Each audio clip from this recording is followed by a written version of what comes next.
Le pas décidé, Aymeric franchit la grande porte de l'église Notre-Dame-des-Champs, sa paroisse. Ce n'est pas pour y suivre la messe, mais avec une attente bien précise, découvrir comment devenir missionnaire. Aujourd'hui, je sens qu'il y a une nécessité. Moi, cette grâce que j'ai reçue de pouvoir connaître Dieu, je m'aperçois que tous ne l'ont pas. Et de pouvoir transmettre ce qui est essentiel, Dieu qui est quand même le cœur de tout, aux autres, c'est quand même vital. Donc pas simplement pour moi, mais sinon vraiment pour les autres. Au cœur du quartier Montparnasse à Paris, l'église restera ouverte tout le week-end. Ce vendredi soir démarre la 2e édition du Congrès Mission, initiée par Annuncio, la communauté de l'Emmanuel, Aïn Karem et le Parcours Alpha. Dès le lendemain matin, Aymeric reprend le chemin de l'église. L'étudiant en droit est curieux de découvrir comment proposer la foi dans sa paroisse. L'évangélisation, c'est to make de disciples. faire des disciples. And disciples Et les disciples are the ones who renew the sont church. ceux qui vont renouveler l'Église. Dieu, étant donné qu'il est le cœur, c'est le cœur de ma vie déjà, ça c'est sûr. Donc de fait, dans mes discussions avec les gens, ça viendra à un moment ou à un autre. C'est-à-dire qu'après, il faut pas non plus... c'est pas la première personne qu'on voit en disant « Ah tiens, je vais lui parler de Dieu ». Non, c'est vraiment, Dieu est patient aussi, donc on construit une amitié, on apprend à la connaître et un jour, on lui partage ce qui fait le cœur de notre vie, savoir Dieu. Arrivé à Paris il y a quelques semaines, le jeune homme apprend qu'il peut commencer sa mission dans sa nouvelle paroisse auprès des chrétiens eux-mêmes. Comme l'expliquent les intervenants ce samedi matin, il n'y a pas besoin d'aller bien loin pour toucher en diffusant la bonne nouvelle. Ce que je constate, c'est que ce qui se passe de plus puissant chez Alpha, c'est souvent à l'intérieur des paroisses. Parce qu'en fait, les paroissiens, en étant outils d'évangélisation, sont renouvelés dans leur foi. De l'autre côté du boulevard, autres interrogations. Dans cette salle, les questions sur l'évangélisation en milieu scolaire fusent. Et nous disent, voilà, vous pouvez aller rencontrer les jeunes, par contre, s'il vous plaît, ne parlez pas de Jésus.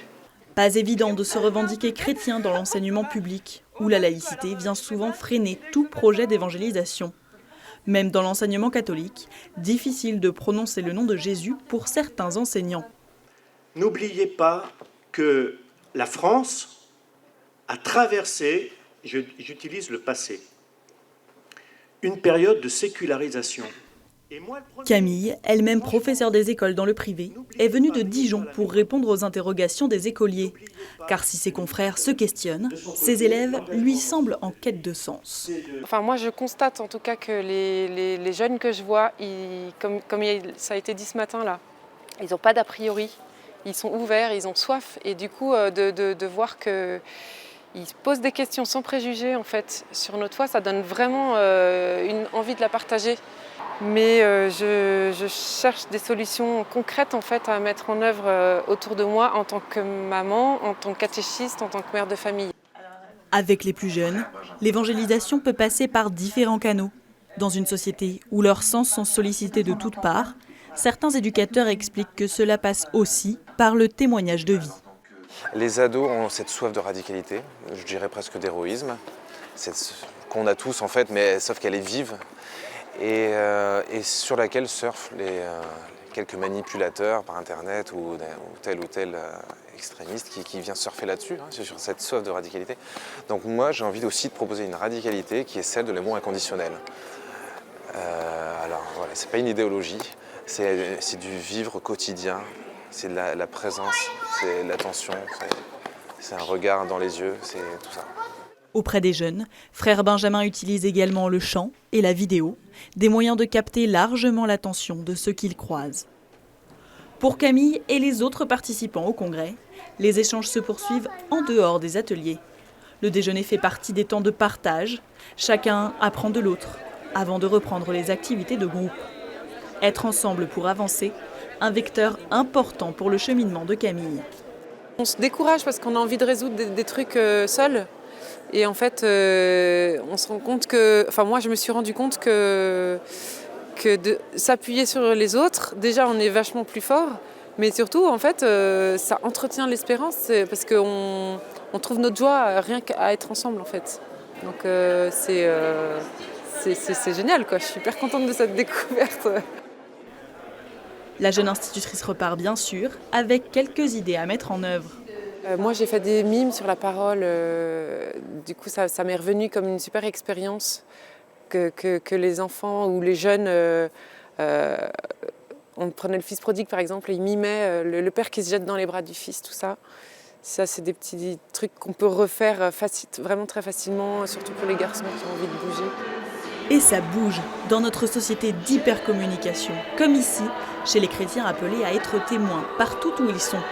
Dans la rue, pour les moins farouches, sur Internet, pour les plus connectés. Effectivement, les réseaux sociaux, c'est super pour diffuser au plus large, au plus grand nombre, pour interpeller, pour voilà. Mais à la fin, l'objectif, c'est quand même toujours une rencontre personnelle avec des témoins, avec des personnes qui vont aider la personne concernée à ce qu'elle se tourne vers Dieu, à ce qu'elle se tourne vers le Christ et que lui-même puisse venir la rencontrer, puisse venir la toucher. Le message essentiel reste le même, à travers la rencontre, quel qu'en soit le canal. Dernière révision et grande communion lors de la messe d'envoi.